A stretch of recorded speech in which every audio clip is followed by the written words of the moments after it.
Hello बच्चों, आप सभी का हमारे YouTube चैनल आइडियल दो क्लासेस में स्वागत है। बच्चों, आज हम आपके लिए एडगेट अभ्यास पुस्तिका विशेष संस्कृत लेकर आए जो कक्षा 8वीं के लिए। और इस एडगेट अभ्यास पुस्तिका को मध्य प्रदेश राज्य शिक्षा केंद्र भोपाल द्वारा वर्ष 2023-24 के लिए बनाया गया है। और ये एडगेट अभ्यास पुस्तिका आपकी परीक्षा की दृष्टिकोण से बहुत ही महत्वपूर्ण है, क्योंकि आपको एडगेट अभ्यास पुस्तिका से ही परीक्षा में प्रश्नों के उत्तर पूछे जाएंगे। तो चलिए देखते हैं हम आज इस वीडियो के माध्यम से आपको पाठ 20 को क्या कहते हैं, विषय पाठा में क्या दिया है, नर्मदा से संबंधित प्रश्नों को हल करके बताएंगे और समझाएंगे। चलिए देखते हैं पाठ 20 क्या है आपका।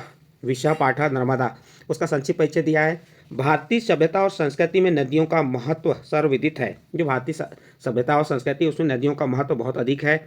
नदियों के बिना हम भारतीय संस्कृति की कल्पना भी नहीं कर सकते। जो नदियाँ होती हैं उनके बिना हम भारतीय संस्कृति की कल्पना भी नहीं कर सकते हैं।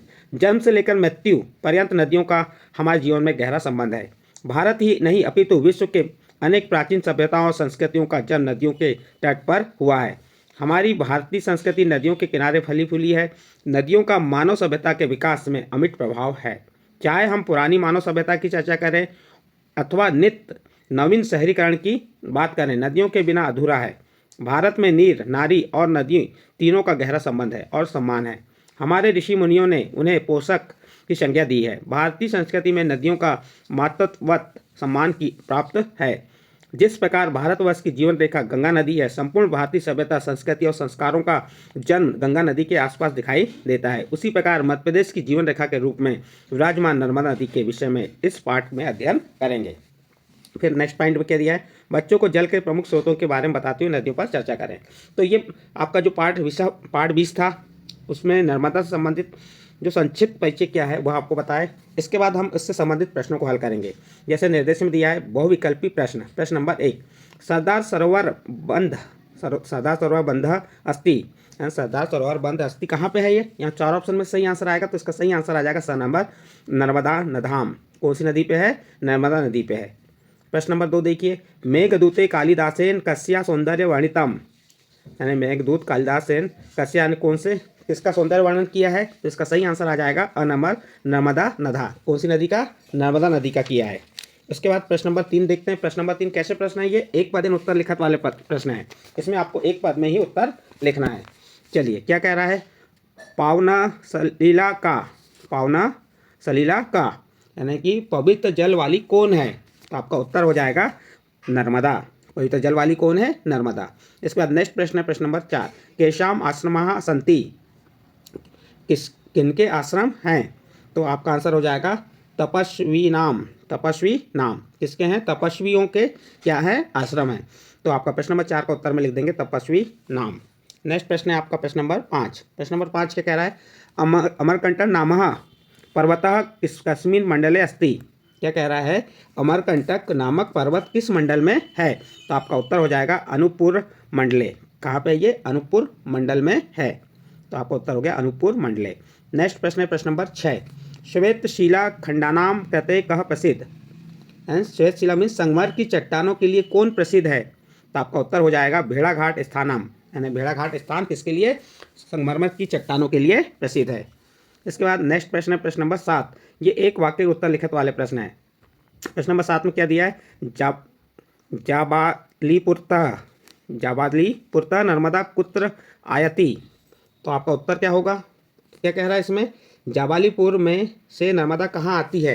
तो आपका उत्तर हो जाएगा जाबालीपुरतः नर्मदा ब्रह्मघटा आयति, जाबालीपुर से नर्मदा ब्रह्मघाट आती है। प्रश्न नंबर 7 का उत्तर कंप्लीट। नेक्स्ट प्रश्न आता है आपका प्रश्न नंबर 8, ओमकारेश्वर नगरे नर्मदा की दर्शिक आकृति तिम धारयति। क्या कह रहा है इसमें, ओमकारेश्वर नगर में नर्मदा कैसी आकृति को धारण करती है? तो आपका उत्तर क्या हो जाएगा, ओमकारेश्वर नगरे नर्मदा ओमकार ईव आकृति धरती, यानी किसकी? ओम की आकृति। ओमकारेश्वर नगर में नर्मदा ओमकार के समान आकृति की को धारण करती है। नेक्स्ट प्रश्न है प्रश्न नंबर 9, गोविंद आचार्य कस्य गुरु आसित। गोविंद आचार्य किसके गुरु हैं? तो आपका आंसर क्या हो जाएगा, गोविंद आचार्य आदि शंकराचार्य गुरु आसित। किसके गुरु हैं?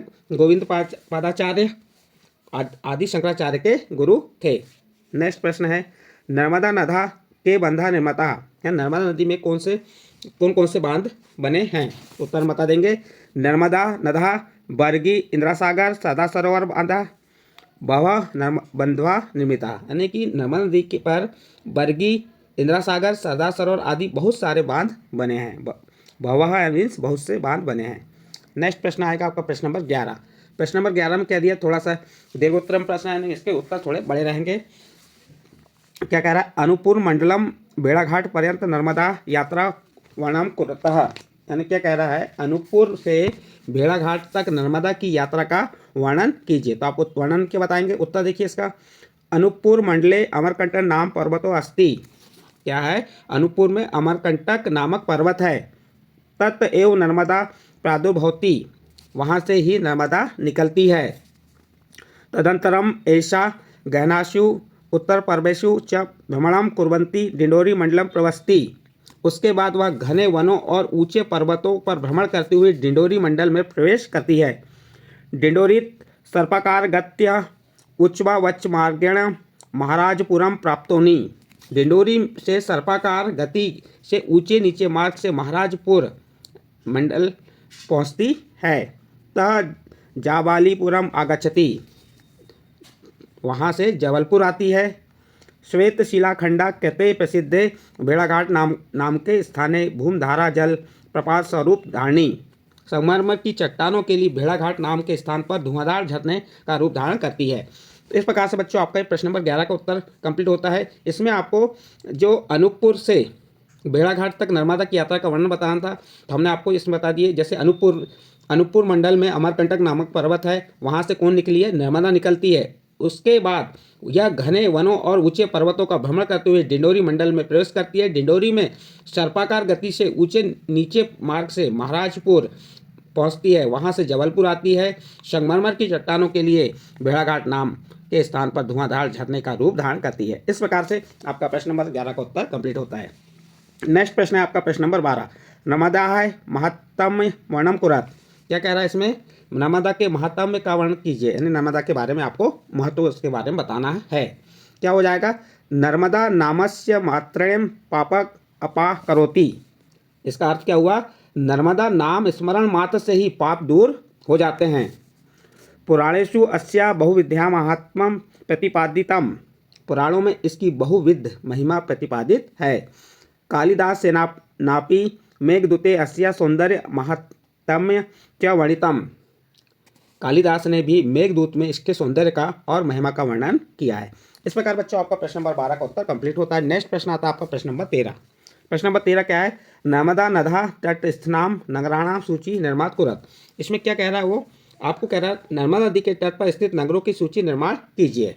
तो देखिए यहाँ पे हमने जो नगरों की सूची, डिंडोरी मंडलम, महाराजपुरम, जाबालीपुरम, ब्रह्माघटम, नर्मदापुरम, ओमकारेश्वर नगरम, मंडलेश्वर नगरम, महेशमती नगरम, भृंगुकक्ष नगरम, ये क्या हो गए आपके प्रश्न नंबर 13 का उत्तर कंप्लीट होता है। और इस प्रश्न के साथ ही आपका जो पार्ट 20 है, पार्ट 20 के जो प्रश्न उत्तर थे वह कंप्लीट होते हैं। यदि आपको इस पार्ट के प्रश्न उत्तर समझ आए हों तो आप हमारे चैनल आइडियल देव क्लासेस को सब्सक्राइब कीजिए, लाइक कीजिए एवं अन्य ग्रुप में शेयर जरूर कीजिए।